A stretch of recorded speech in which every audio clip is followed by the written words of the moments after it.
Jesus é Deus e Jesus se fez homem. O Verbo se fez carne e habitou entre nós.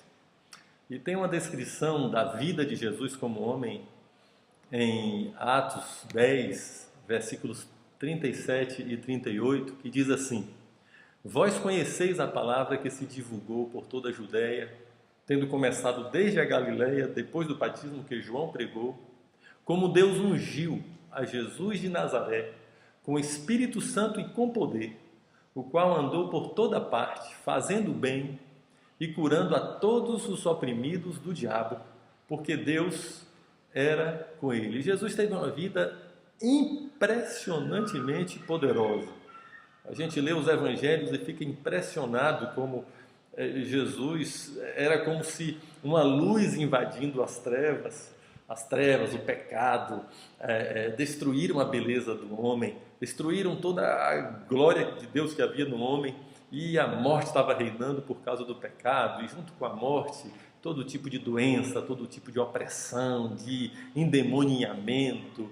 E Jesus, movido por compaixão, ele não podia deixar de arrancar dos homens e das mulheres o estrago que o pecado tinha feito, que o diabo estava fazendo. Ele era movido por compaixão e em algumas partes dos evangelhos diz que ele curava a todos os que eram trazidos diante dele.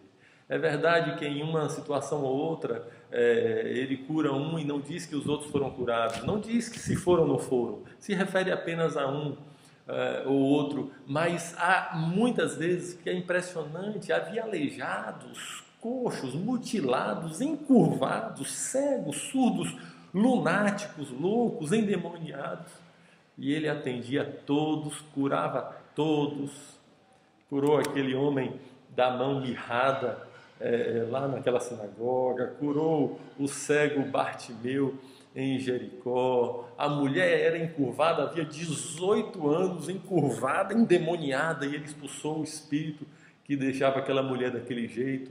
O pai tinha um filho lunático e o pai desesperado procurou a Jesus e curou a filha endemoniada da mulher que também angustiada lhe procurou. E o leproso, o louco endemoniado nos sepulcros, aquela história muito me impressiona, o homem louco e vivia nu, se ferido com pedras, lá no sepulcro, no cemitério, e Jesus liberta aquele homem. E que tal Lázaro já com seu corpo em decomposição? O texto de Atos diz que não é porque ele era Deus, é porque Deus era com ele. Ele estava ali como homem, 100% homem, mas cheio do Espírito Santo. Ele tinha sido ungido com o Espírito Santo e com poder, e saiu curando a todos os oprimidos do diabo e salvando as pessoas das suas doenças. E cheio de compaixão, ele por 2 vezes ele multiplica pão e peixe para uma multidão que ele sabia que só estava atrás dele por causa da comida. Não era bom o coração daquela multidão, mas ele, cheio de compaixão, não leva isso em conta. Ele dá comida para aquele povo todo, para socorrer os discípulos no barco, na tempestade, anda sobre as águas. Uma vida poderosa, era movido por compaixão e mostrava que o reino de Deus tinha chegado. E se o reino de Deus estava chegando, então as obras do império das trevas, as obras do diabo tinham que ser desfeitas. Afinal, para isso mesmo, o Filho de Deus se manifestou, para desfazer as obras do diabo. E ele disse em determinado momento: se eu expulso os demônios pelo Espírito de Deus ou pelo dedo de Deus, então é chegado a vós o reino de Deus. Então o governo do diabo e do pecado não podia ter mais lugar, porque o governo de Deus estava chegando no poder do Espírito Santo, na pessoa de Jesus Cristo.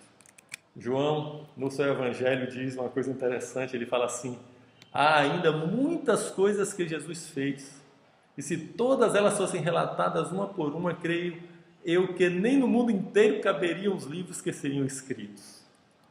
Será que caberiam nos nossos backups feitos na nuvem, na internet, ou nos nossos hiper, mega, gigas, pendrives, as coisas que Jesus fez? O que importa não é se caberiam nos nossos backups nos nossos supercomputadores, nos nossos pendrives.